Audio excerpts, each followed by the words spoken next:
Hey everyone, welcome back to the Deep Dive. You know how this works, right? We take one of your fascinating source suggestions and really get into it.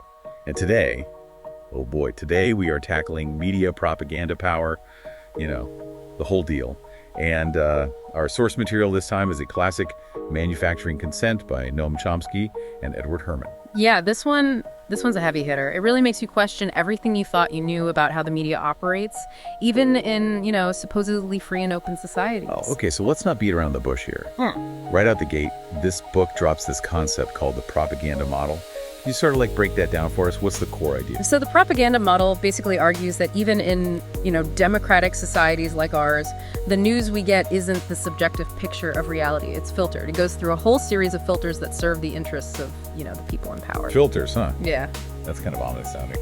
What kind of filters are we talking about? All right, well, first up, we've got ownership. Think about who owns the big media outlets. It's massive corporations, right? And these corporations, they have their own agendas, their own financial interests. Yeah, that makes sense. I mean, they're businesses at the end of the day. So how does that ownership filter actually play out? How does it affect what I see on the news? Okay, let's say a media company has a ton of money invested in the oil industry, right? Big stakes in oil. You think they're going to be super eager to run a story that exposes, the environmental damage caused by oil drilling? Probably not, right? I mean, it's bad for business. Exactly. They might not outright censor it, but they might soften the story a little bit, make it a bit more favorable to the industry that's essentially paying their bills. So it's not necessarily a big conspiracy. It's just built-in bias, almost subconscious. Right. It's baked into the system. Okay, next filter. Advertising media survives on advertising revenue. That's their bread and butter. So imagine you're a big company spending millions on ads. You want your brand to be associated with good news. Right. Positive stories. Of course. Who wants their happy-go-lucky commercial to run right next to a story about, corporate malfeasance or something? Exactly. So that pressure from advertisers, it leads to a lot of self-censorship. Media outlets might avoid stories that could upset their sponsors, even if those stories are, really important for the public to know. It's this unspoken pressure. It's really interesting. Okay, so we have ownership advertising. What's next? Sourcing. Where do journalists get their information? A lot of it comes from official sources, right? Government officials, think tanks, big institutions. And it makes sense in a way. I mean, those sources are often easy to access. They have credibility. But I can see how that could create a problem. Right. If you're constantly getting information from the same limited pool of powerful sources, you're going to end up with a very narrow perspective. Okay, that's a really good point. So what's filter number 4? Flick-flack. Basically, it's the negative feedback media outlets get when they publish something that makes powerful people unhappy. So lawsuits, boycotts, angry phone calls, all that fun stuff. Exactly. It creates this chilling effect. If you know that reporting on certain issues is going to lead to a ton of backlash, you might just avoid those issues altogether. It's like they're being punished for doing their jobs. Yeah. All right, and the 5th and final filter. Ideology. This one's a bit more abstract, but super important. It's the idea that there's this dominant set of beliefs, values, a worldview that kind of pervades society. And that ideology shapes how the news is framed, how it's interpreted. So it's even if a journalist tries to be objective, their own worldview, their own cultural background is going to influence how they see things. Exactly. And Chomsky and Herman, they argue that during the Cold War, anti-communism was this dominant ideology. And it definitely colored how the media covered international conflicts. Certain groups were automatically seen as the enemy. Okay, so we've got these 5 filters. Ownership, advertising, sourcing, flack, ideology. It's all starting to come together. Yeah.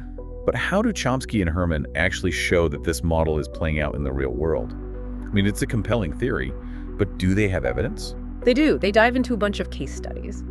And one of the most powerful examples is how the media portrays victims in conflicts. They make this distinction between worthy victims and unworthy victims. Hold on, worthy versus unworthy. That's pretty provocative. Can you unpack that a little bit? So they contrast the coverage of Jerzy Popieluszko, a Polish priest who was murdered by the secret police in 1984, with the coverage of a bunch of Latin American activists and clergy who were also killed around the same time. Okay, I'm listening. The media went all out on Popieluszko's case. Tons of coverage, graphic details, emotional appeals. He was this symbol of resistance against communism. Yeah. A perfect fit for that Cold War anti-communist ideology we were talking about. So he was a worthy victim because his story served the interests of the powerful. Right. Now, the Latin American victims, even though they were also victims of state violence, they got way less attention. Their stories didn't fit the dominant narrative, so they were less worthy of sympathy and outrage. It's kind of disturbing to think about, that even in suffering, there's this hierarchy created by the media. And that's Chomsky and Herman's point. The media's choices about what to cover and how to cover it, they have a huge impact on how the public perceives the world. Yeah, it's making me rethink how I read the news. But couldn't someone argue that the Populusco case was just more newsworthy? I mean, maybe it was more brutal or had more political significance? It's a fair question. Yeah. But Chomsky and Herman, they don't just rely on anecdotal evidence, they use data. They analyze things like the number of articles, the length of the coverage, the specific language used. And what did they find? A clear pattern of bias-worthy victims consistently got more airtime, more prominent placement, more emotionally charged language. Unworthy victims were often sidelined or ignored. So it's not just about a few bad apples, it's about the whole system. Exactly. The propaganda model helps explain how that bias operates. Now, this is fascinating and a little bit scary. I'm seeing the world of news in a whole new light. Do they have any other examples of how this model plays out? Oh yeah, tons. Another one they look at is how the media covers elections. They contrast coverage of the 1984 elections in El Salvador, a US-backed regime, with the elections in Nicaragua, where the Sandinista government was seen as, a threat to US interests. Okay, I'm already intrigued. How did the coverage differ? Well, in El Salvador, the focus was all about the mechanics of the election. Voter turnout, lack of violence, painting this picture of a healthy democracy. Right, but El Salvador in the 80s, that wasn't exactly a peaceful place. Yeah, there was a brutal civil war going on, human rights abuses were rampant, and lots of opposition groups weren't even allowed to participate in the election. But the media kind of glossed over all that. Wow, so it's like they were presenting this sanitized version of reality, almost like propaganda. Yeah, and then you contrast that with the coverage of the Nicaraguan election. They fixated on any potential problems, allegations of fraud, restrictions on the opposition, anything that could make the Sandinistas look bad. So it's double standard. They emphasize the negative in Nicaragua while downplaying the negative in El Salvador. Exactly. And again, they back this up with data. They analyze the coverage to show how these biases are playing out. This is really powerful stuff. It highlights how the media, even unintentionally, can be used to shape public opinion and advance certain agendas. And that's why it's so important to be aware of these dynamics, to be critical of the information we're getting. I'm definitely thinking about the news differently now. Are there any other key takeaways from Chomsky and Herman? Oh, they go much deeper. They apply the propaganda model to all sorts of stuff, including U.S. involvement in Southeast Asia, Vietnam, Laos, Cambodia. Okay, that's a whole other conversation. Should we save that for part 2? Definitely. That's where the model gets really interesting. We can see how the media can actually distort the narrative around war and conflict. Okay, so Southeast Asia, Vietnam, Laos, Cambodia. This is where things get really interesting. Chomsky and Herman, they argue that the media, especially early on in the Vietnam War, they basically just echoed the government's line. So, portraying it as this fight against communism, a noble cause, defending freedom and democracy, all that. Yeah, right. They relied heavily on official sources, military spokespeople, government officials, and they didn't really question the information they were given. But public opinion about the war changed pretty dramatically over time. How did the media handle that? Well, that's where things get interesting. As public support dwindled, the narrative started to shift. Instead of a noble cause, the war became this tragic mistake. So they were just following the tide of public opinion. To some extent, yeah. Yeah. But Chomsky and Herman, they argue that even this tragic mistake framing, it still served to protect powerful interests. It allowed the U.S. government to avoid taking full responsibility for the consequences of the war. So admitting that things went wrong, but without really acknowledging the full extent of the wrongdoing. Exactly. The focus shifted to the cost of the war for America. The loss of American lives, the suffering of the Vietnamese people, that was kind of pushed to the background. It's amazing how framing can really shape our understanding of history. And to illustrate this, they look at some specific examples, like the Tonkin Gulf incident in 1964. Oh yeah, that was a big one. Remind me what happened. So the U.S. claimed that North Vietnamese boats attacked American destroyers. And this was used to justify escalating U.S. involvement in Vietnam. Right. It was a major turning point. But Chomsky and Herman, they point out that the media at the time, they just accepted the government's account at face value. They didn't really investigate. It turned out later that the incident was much more ambiguous than the U.S. initially portrayed. So the media might have actually contributed to escalating a war based on shaky evidence. That's the argument. They also talk about the Tet Offensive in 1968. This was a massive military campaign launched by the Viet Cong and North Vietnamese forces. I remember learning about this in school. It was a huge turning point in the war. Right. Yeah, it really shocked the American public. And at first, the media portrayed it as a communist defeat, echoing the government's line. But wasn't it actually a strategic victory for the North Vietnamese? Yeah, it showed that they were resilient, that the U.S. was far from winning the war. But it took time for the media to really grasp that. And even then, they often focused on the military aspects of the offensive rather than the political and psychological impact. So they were missing the bigger picture. Right, and this highlights how important it is to get information from multiple sources and to be aware of potential biases. You mentioned Laos and Cambodia earlier. Yeah. The U.S. was also involved there, right? Yeah, the U.S. conducted these massive bombing campaigns in both countries, largely in secret, and Chomsky and Herman, they point to the lack of media coverage of these campaigns as another example of the propaganda model at work. So these bombings were happening, Yeah. and the American public didn't even know. For the most part, no. Well- The media paid way less attention to these campaigns than to the fighting in Vietnam, and they rarely questioned the rationale for the bombings or the impact on the civilian populations. Like those victims were invisible. And that's the danger of this model. It can lead to a very selective and distorted picture of reality. So we've seen how the propaganda model can help us understand media coverage of the Vietnam War and U.S. involvement in Southeast Asia. But do Chomsky and Herman stop there? Nope.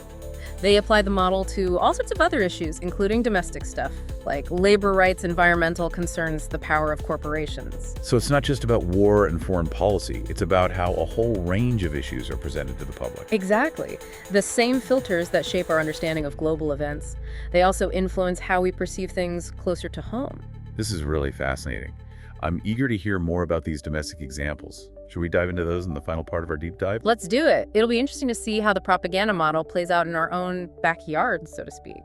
Okay, so we've talked about the propaganda model and how it applies to, these big international conflicts like the Vietnam War. But now I'm really curious to see how it plays out with domestic issues, stuff that's happening right here in the U.S. Yeah, it's really fascinating to see how these same dynamics we've been talking about, they can be observed in all sorts of areas, like labor rights, environmental concerns, corporate power. Okay, let's start with labor rights. How does the propaganda model apply to this issue? You mentioned something about portraying unions in a negative light. Yeah, Chomsky and Herman. Yeah. They argue that the media often focuses on, the supposed downsides of unions, like corruption, their potential to disrupt the economy.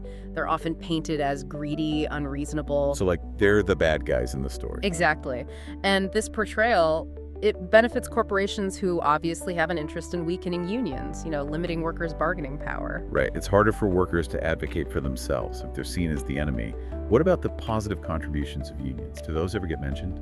They often get downplayed. Things like fighting for safer working conditions, better wages, benefits for workers. And when there are strikes, the media tends to focus on the inconvenience it causes for everyone else, without really exploring, why workers feel like they have to strike in the first place. It's like they're framing the issue in a way that benefits those in power, while silencing the voices of those who are trying to challenge that power. Okay, what about environmental concerns? Does the propaganda model apply there too? Absolutely. Chomsky and Herman argue that when it comes to environmental issues, the media tends to prioritize industry voices over the voices of scientists, environmental activists, communities that are actually affected by pollution. So it's like that sourcing filter we talked about earlier, right? Official sources, powerful institutions, they get more airtime than people who might challenge the status quo. Exactly. You might see a news report that highlights, an industry's claims that a certain chemical is safe, or that environmental regulations are too costly, but you're not necessarily going to hear the other side of the story from scientists or communities who are actually experiencing the negative effects. And those effects can be pretty serious. Oh, absolutely. The book mentions how the media initially downplayed concerns about things like dioxin and alar, both of which were later proven to be harmful and were banned or restricted. That's kind of scary to think about. Yeah. Potential health risks being downplayed just to protect corporate interests. It makes you wonder what else might be slipping under the radar. Right, and it really underscores the importance of being critical media consumers. Don't just take one news report at face value. Do your own research, dig a little deeper, try to get a more holistic picture. Okay, so we've talked about labor rights, environmental concerns. What about corporate power in general? How does the propaganda model shed light on the media's relationship with big business? Well, Chomsky and Herman, they argue that the media often acts as kind of a cheerleader for corporate America, highlighting the successes while downplaying the negative impacts on society and the environment. So a pro-business bias. Yeah, you could say that, take globalization, for example. The media might celebrate increased trade and economic growth, but they might not focus as much on, the negative consequences for workers who lose their jobs or communities that suffer environmental damage. Right, it's easy to celebrate progress if you're not the one paying the price. Exactly. And you can see this bias in how things like corporate mergers, tax cuts for the wealthy, deregulation are covered. These policies are often presented as beneficial for the economy without really exploring, who actually benefits. So the propaganda model helps us understand how the media can be used to legitimize policies that benefit the powerful, even if those policies harm ordinary people. Exactly. It's not necessarily about, deliberate manipulation or some kind of grand conspiracy. It's more about the structure of the media system. The reliance on corporate funding, the close ties to powerful institutions, it all creates this bias that favors the interests of the elite. This whole deep dive has been incredibly eye-opening. We've explored Chomsky and Herman's propaganda model, seen how it applies to all sorts of issues, both international and domestic, and hopefully learned how to be more critical consumers of media. Remember, this model is just a tool. It doesn't explain everything, but it can help you see the patterns, the biases, the power dynamics that shape the information you receive. It's definitely made me more aware of what's going on behind the scenes. When I'm reading a news article or watching a TV report, I'm going to be a lot more skeptical from now on. That's what we want.